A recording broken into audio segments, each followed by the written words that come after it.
2024च्या विधानसभेच्या निवडणुकीच्या वेळेस लाडकी बहीण योजना सरकारच्या माध्यमातून आणण्यात आली आणि त्यावेळेस सरसकट महिलांना लाभ देण्यात आला आणि जेव्हा मतदान होऊन गेलं, मतदान झाल्यानंतर ह्या लाडक्या बहिणींचा लाभ मिळण्याचा आकडा कसा कमी करता येईल ह्यासाठीच सरकारकडनं प्रयत्न होताना आपल्याला दिसलेत.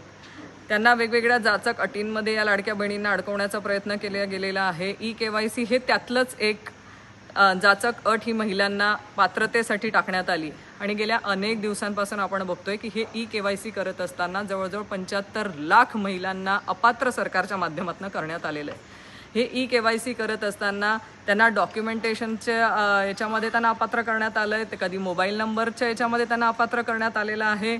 काही वेळेस तर जेव्हा महिला ई-KYC करण्यासाठी जेव्हा जात आहेत तेव्हा त्यांचं नाव देखील परस्परच कट करण्यात आलेलं आहे, तेव्हा त्यांना ई-KYC करण्याचा संबंधच उरत नाही.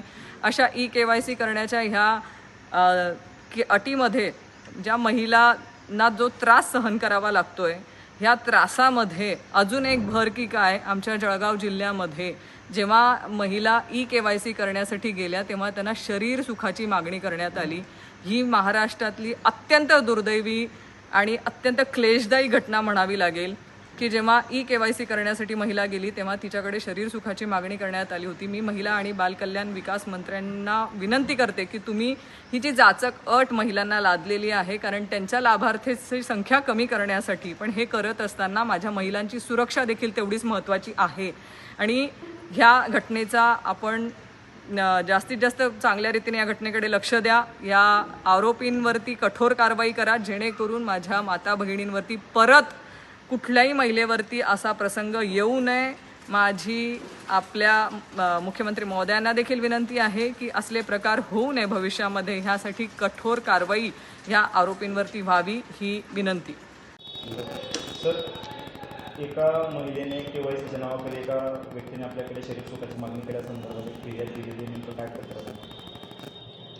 जळगाव शहर पोलीस स्टेशनच्या हद्दीतील गेंदालाल मिल परिसरातील पीडित महिलांनी आमच्या शहर पोलीस स्टेशनला फिर्याद दिली होती की त्यांच्या पतीचे मित्र त्यांनी त्यांच्याकडे KYCचे डॉक्युमेंट्स अपडेट करण्याच्या निमित्ताने घरी येऊन जवळीक निर्माण करायचा प्रयत्न केला होता आणि सांगितलं होतं की तुम्ही मला आवडतात आणि त्याबद्दल त्यांना विचारपूस केलेली होती.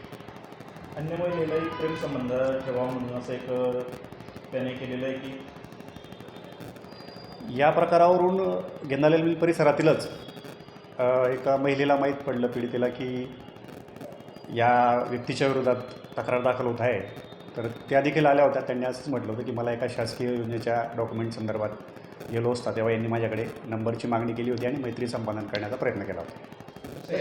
पीडित महिला आहे सर, त्या पीडित महिलेचं असं म्हणणं आहे की शरीर सुखाची मागणी केली, त्याने शारीरिक संबंध ठेवावे असं म्हटलं आहे.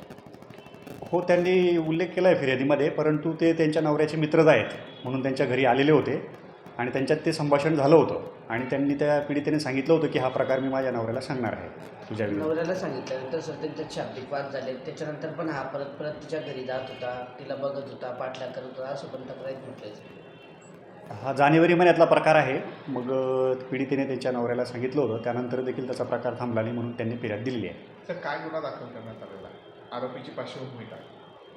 गुन्हा आता पीडितेच्या तक्रारीवरून पाठलाग करणे, मैत्री संपादन करण्याचा प्रयत्न करणे आणि याच्यात सतत महिलेला त्रास देणे यासाठी विनयभंगाचा गुन्हा दाखल केलेला आहे. सर, आरोपीचं नाव काय सर आणि आरोपीची पार्श्वभूमी काय? आरोपी गोकुळ रमेश चव्हाण म्हणून आहे. तो त्याच गेंदालाल मिल परिसरातल्या पुढच्या भागात जवळच राहणार आहे आणि तिथून तो समाजसेवेच्या माध्यमातून किंवा CSC सेंटरच्या माध्यमातून मतदारांना किंवा नागरिकांना शासकीय योजनांचा लाभ मिळवून देणे असं काम करत असल्याचे आम्हाला सांगत होतं. त्याला अटक वगैरे केली सर या प्रकरणात? नाही, आरोपीचा शोध चालू आहे. सर, एकंदरीत आरोपीची पार्श्वभूमी बघता त्याने 2 महिलांसोबत असं कृत्य केले, आणखी काही इतर महिलांसोबत असं केल्याची जी शक्यता आहे ती वर्तवली जाते, त्या अनुषंगाने पोलीस तपास करते? नाही, तसं अजून कोणी पुढे आलेलं नाही तक्रार द्यायला. आमच्या तपास अंमलदारांनी जबाब वगैरे नोंदवलेत त्या भागातले, परंतु त्यानंतर कोणी तक्रार द्यायला आलेली नाही. दोघं महिलांची जबाब घेतली का सर आपण त्या गुन्ह्यातल्या? हो.